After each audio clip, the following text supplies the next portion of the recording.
Mix बार Yadav films Bhojpuri Sonu चिमोली।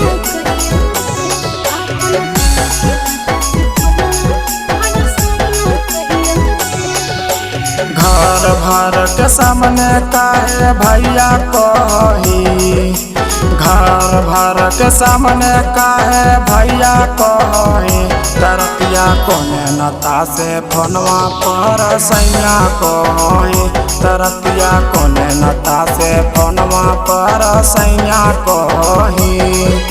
घर वाला के डर से तोरा भैया कहियो रे, घर वाला के डर से तोरा भैया कहियो रे, अपन दिला के नाता से फोनवा पर सैया कहियो रे, अपन दिला के नाता से फोनवा पर सैया कहियो रे।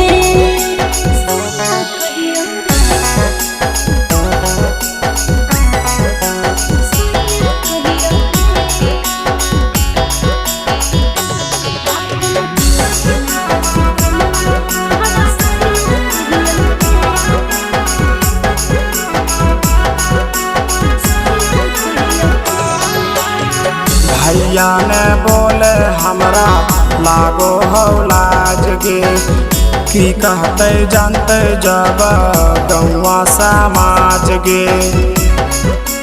हे रे साचो में हॉकी छोरा एकदम से लोला रे, घर भर के सामने तोरा की कहियो बोल रे, टोकाला पर हमारा बलैया कही, टोकाला पर हमारा बलैया कही, तरतिया कोने नथा से फोनवा पर सैया कही, तरतिया कोने नथा से फोनवा पर सैया कही।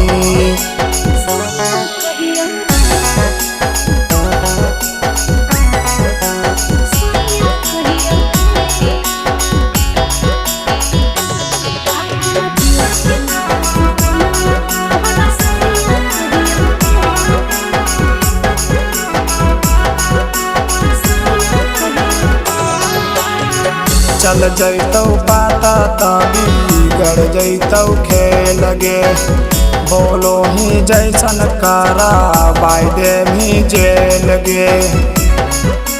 हे रे चिंता नहीं करे छोड़ा कर ले मेला रे, होबे नहीं देबो छोड़ा तोरा हम जेल रे,